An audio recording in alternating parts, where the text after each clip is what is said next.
I'm going to start with a quote from Lenin, which is quite unusual for me, but it's a good quote. There are decades where nothing happens, and there are weeks where decades happen. This quote from Lenin captures the potential of the new situation that faces us today. It is reflected in the militant Black Lives Movement protests, Black Lives Matter protests that have occurred in many countries of the world. And this has been recognized with some trepidation by the ruling class. On the 22nd of June, that was yesterday, both the Financial Times, the self-proclaimed British newspaper of the global business establishment, and The Guardian, the voice of the liberal British bourgeoisie, published articles built around this famous quote attributed to Lenin. Both articles, written by representatives of the British ruling class elite, demonstrate serious concerns that fundamental changes to the capitalist system have been triggered by the coronavirus pandemic. Gavin Davis of the Financial Times is a former Goldman Sachs partner, a multimillionaire, and a former chairman of the BBC. He actually supports the Labour Party. Amal Rajan, writing in The Guardian, is the BBC's media editor and former editor of the misnamed independent newspaper. Their anxieties are clearly understandable. The coronavirus, hold it a minute, this thing's not going down, yes it is. The coronavirus pandemic is indeed driving capitalism towards the greatest crisis in its history. The International Labour Organization warns that 2/5 of the 3.3 billion global workforce already work in sectors experiencing drastic falls in output, and 1.6 billion workers in the informal economy are facing massive damage to their livelihoods. Global working hours in the second quarter of 2020 will be 10.5% lower than the last quarter of 2019. And that is equivalent to the loss of 305 million full-time jobs. Unemployment in the United States is already at 13.3% and is forecast to reach 17.5%, greater than that of the financial crisis of 2008-2009, with around 30 million workers on unemployment benefits. Oxfam predicts that by the time the pandemic is over, half of the world's population could be living in poverty. In 2020, global production will fall for the first time since the Second World War. So-called emerging and developing economies will shrink this year for the first time in 6 decades. Output in the European Union will fall by an estimated 8 to 12% this year, the steepest fall in the bloc's history. The Bank of England has forecast that the crisis will push the British economy into its deepest recession in more than 3 centuries, with a 30% fall in output in the first half of this year, creating the fastest and deepest recession since what was called the Great Frost of 1709. That was more than 300 years ago.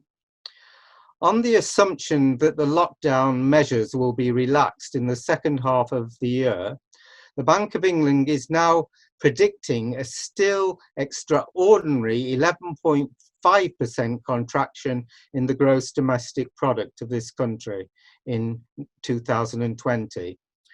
And it's higher than that expected from all the other imperialist countries. A failure to achieve a Brexit trade deal with the EU by the end of 2020 could make the situation significantly worse.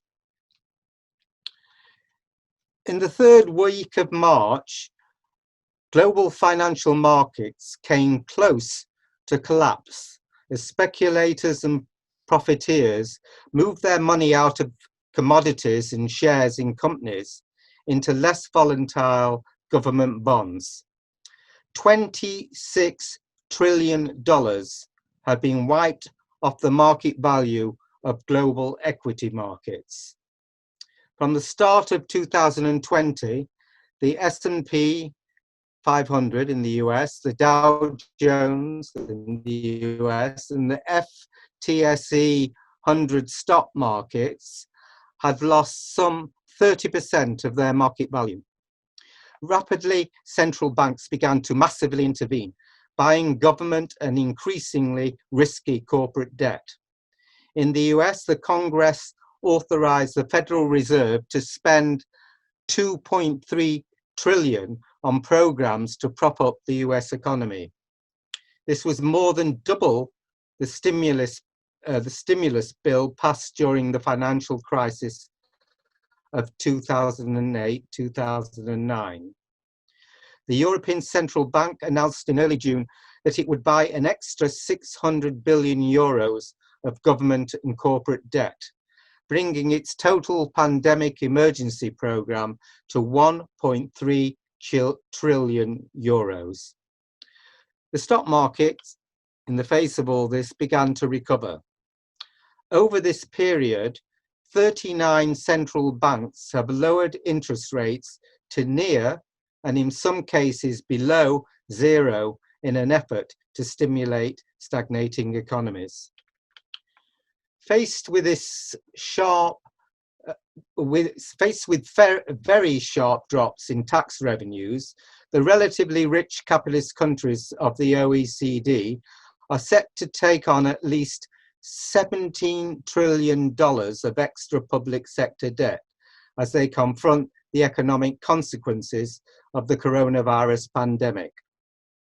Across the OECD, average government financial liabilities are expected to rise from 109% of the gross domestic product to more than 137% this year. The impact of COVID-19 pandemic is expected to be worse than that of the financial crisis of 2008-2009. Additional debt of that scale would amount to a minimum of $13,000 per person across the 1.3 billion people that live in the OECD countries.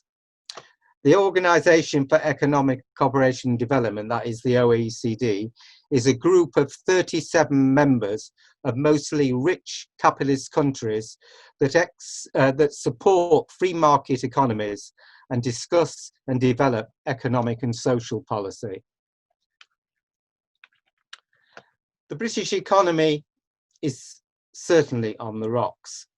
UK economic growth was flat in January 2020, in the period before the effect of the coronavirus outbreak hit home. Gross domestic product for the 3 months to January was unchanged, with the dominant service sector of the economy showing no growth. Gross domestic product fell by 2% in the 3 months to March 2020, marking the first direct impact of the coronavirus on the British economy. The overall economic situation continues to deteriorate. Monthly gross domestic product fell by 5.8% in March 2020, the biggest monthly fall since the series began in 1997. These are only the first indicators of the massive contraction in gross domestic product that is to occur in 2020. According to the Governor of the Bank of England, Andrew Bailey, speaking to Sky News on the 22nd of June, that was yesterday, Britain came close to insolvency in the early stages of the coronavirus crisis. He says that the government would have struggled to fund itself if the Bank of England had not intervened to pump $200 billion into the market for government bonds in March, in response to the widespread investor panic as the virus took hold. The policy known as quantitative easing sees the bank creating money electronically to buy bonds from financial institutions, with the aim of lowering borrowing costs for the government, businesses and households. The bank also made 2 cuts to interest rates from 0.75% to 0.25% on the 10th of March, and again to 0.1% on the 19th of March, the lowest level ever in the Bank of England's 325-year history. On the 18th of June, it announced a further injection of £100 billion into the economy, taking the overall size of the bond buying stimulus measures to a massive £704 billion.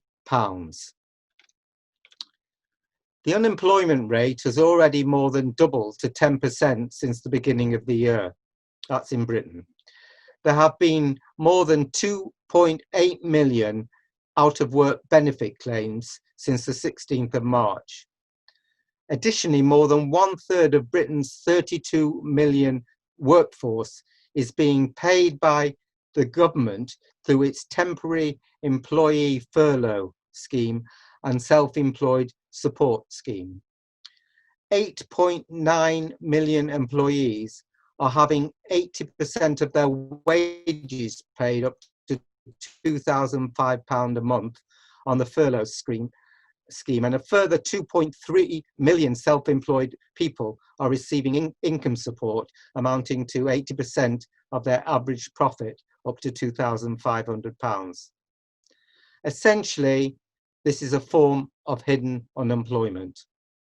1 million employers are using the furlough scheme. Claims between 20th of April and 24th of May amounted to £15 billion, with a further 6.8 billion paid to the self-employed. From the 1st of August, the government will start tapering its furlough scheme, forcing employers on the scheme to pay 20% of workers' wages, as well as covering their national insurance contribution and pension payments. Clearly, from the 1st of August, millions of workers will face redundancy. As the crisis deepens, public finances fell into deficit in April, leading to a record increase in government borrowing and a rise in the ratio of debt to national income to the highest level for 57 years. In cash terms, the government deficit soared £63.5 billion in April alone, a £73.3 billion deterioration from a surplus of £9.8 billion in April in 2019. This was the largest single month deterioration in the measure since records began in 1984. Public sector debt now stands at £1,950 billion, equivalent to 100% of Britain's GDP. The first time it's been above the level of GDP since 1963. This is only the beginning of a dramatic deterioration of Britain's capitalist economy as the coronavirus hits home. The government is being forced to mobilise all the resources of the capitalist state to save the capitalist system. Right-wing neoliberal Tory governments over the last decade have consistently attempted to limit the economic role of the state in the British economy with little success.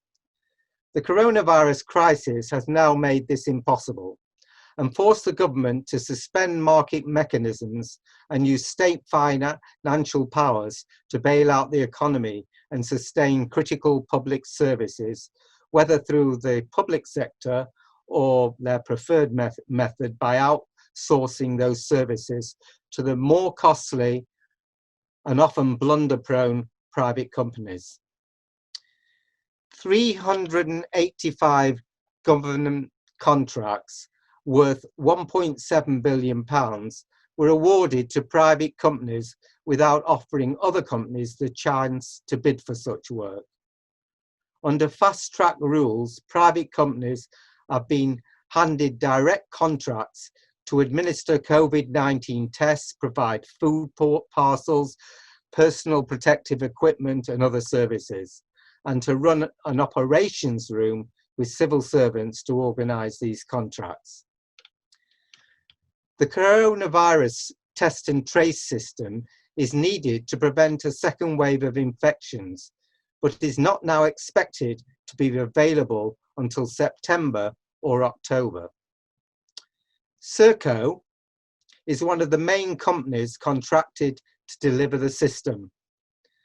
A leaked email from its chief executive, Rupert Soames, do you know who he is? He's the grandson of Winston Churchill, so keep it in the family kind of thing, confirms the real intent behind this government's use of public funds to sustain private monopolies. Soames said that he doubted the scheme would evolve smoothly, but he wanted it, quote, to cement the position of the private sector in the National Health Service supply chain. Serco has been given the bulk of the work, recruiting 10,000 of the 25,000 contact tracers for an initial fee of £45.8 billion, which could rise to £90 million at a later date. Soames continued, if it succeeds, what he's attempting to do, it will go a long way in cementing the position of the private sector companies in the public sector supply chain. Serco has had other contracts with the Home Office to provide accommodation for asylum seekers, an £800 million 10-year contract for prisoner escort and custody, and a £200 million contract to manage 2 immigration removal centres. In October 2019, Serco was fined more than £1 million for failures in relation to the asylum contract. In the past, Serco has received larger fines, notably more than £19 million as part of a settlement with the Serious Fraud Office over failures in electronic tagging dating back to 2010. Yet more contracts come its way. This is cronyism and corruption. At the end of the day, at the end of May, the Chancellor Rishi Sunak authorised a state bailout plan to save strategically important private companies, those whose failure would disproportionately harm the economy. The plan, under the name Project Birch, has increased the capacity of the Treasury to handle bailouts of viable companies which have exhausted all options, including 1-year interest-free government loans. The support would be available across all sectors of the economy. It is said that Sunak will not initially want the government to have an equity stake in such companies, and he has played down the idea that a Conservative government would consider nationalisation or part nationalisation of these companies. The Chancellor, however, is facing calls to do just this, and as the crisis deepens, he might have little choice. A former Treasury Minister, Jim O'Neill, has proposed the creation of a public sector-owned funding body to take stakes in inherently stable businesses and on the assumptions of on the assumption that these companies have a good future, then flog them, he says, a la Margaret Thatcher over time, and no doubt make a reasonable profit. Much of the bailout package has been state guaranteed debt. About 40 billion was lent to 500,000 businesses in 2 months, over a third more than the annual net debt increase across all listed UK companies last year. The City UK, the financial sector trade group, has estimated that the value of government-backed loans to companies could climb above £100 billion this year. But as one banker said, until now, it's all about how to get debt out. But we have to think about getting it back. He described the past 2 months as firefighting just to keep businesses alive as revenue crashed. Other attempts to rescue private businesses are designed to delay rather than remove costs such as VAT. However, such payment holidays will come to an end in a year's time, at the same time when companies have to start repaying their debt on their loans. Adam Marshall, head of the British Chamber of Commerce, described the loan schemes as disaster delayed but not averted. This is the inherent instability in Britain under what has historically been labelled state monopoly capitalism. State monopoly capitalism is a stage of development of monopoly capitalism in which the fusion of the power of monopolies with the power of the imperialist state becomes the mode of existence for imperialism. It is the necessary, inevitable way of survival for capitalist economic relations under imperialism.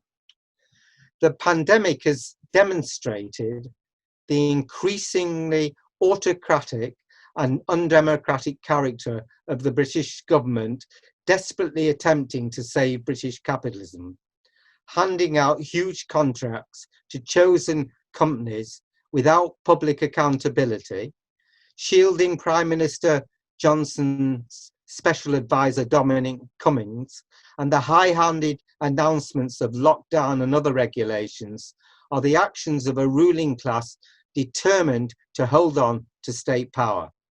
For this end, they will, in the words of Rishi Sunak, do whatever it takes to support the economy during the crisis. A remarkable editorial in the Financial Times of the 9th of May 2020 tells us what is at stake when it argues. Short of a communist revolution, it is hard to imagine how governments could have intervened in private markets for labour, for credit, for the exchange of goods and services as quickly and deeper in the past 2 months of lockdowns. Overnight, millions of private sector employees have been getting their paychecks from public budgets, and central banks have flooded financial markets with electronic money. The Financial Times continues, one may be forgiven for worrying that the pandemic has brought socialism on its coattails. Yet the paradox is that today's emergency measures are necessary to protect the long-term health of free markets and a capitalist economy. Those who, like this news organisation, value those institutions must welcome this unprecedented intervention. And then it goes on. Liberal democratic capitalism with free and open markets and secure private property rights remains the best institutional framework to meet the aspirations and freedom and prosperity for all. But liberal democratic capitalism is not self-sufficient and needs to be protected and maintained to be resilient. State monopoly capitalism, for that is what the Financial Times is supporting, is the only way of protecting what it calls liberal democratic capitalism. It is only possible for the ruling class to do this if it has the support and collusion of the traditional organisations of the working class. And that it clearly has, as at this point in time. On the 12th of May, Francis O'Grady, General Secretary of the Trade Union Congress, alongside Labour's shadow Chancellor Annalisa Dodds, called for a National Recovery Council of unions, government and business to rebuild the economy. O'Grady says there will be no business as usual. The unions are back. The unions have not lifted a finger to protect conditions of frontline workers since well before the pandemic hit home. They are back only to secure their own privileged position, having never fought for the rights of low-paid workers. Their presence fosters the illusion that state monopoly capitalism can be reformed in the interests of the mass of the working class. The Financial Times points to what it sees as the class issues at stake. It is concerned that growing numbers of young self-confessed socialists in the US and UK view state intervention as a replacement for capitalism, not just a corrective. This view, as well as that of the self-confessed socialists, implies that state monopoly capitalism can be tamed and reformed in the interest of the people. This is wrong. During the First World War, Lenin argued that socialism is merely the next step forward from state capitalist monopoly, or in other words, socialism is merely state capitalist monopoly which is made to serve the interests of the whole people and has to that extent ceased to be capitalist monopoly. There's no middle course here, he says. He was to remind a section of the movement a short time later that socialism is inconceivable unless the proletariat is the ruler of the state, that is, has taken state power. We must draw our own lessons from the disaster of the global pandemic and the emergence of state monopoly capitalism to show the kind of movement that needs to be built in order to replace the crisis-ridden capitalist system with socialism. There is no other alternative to save humanity from the continuing disaster. Our organization, the Revolutionary Communist Group, is determined to build such a movement. You should join us. Thank you.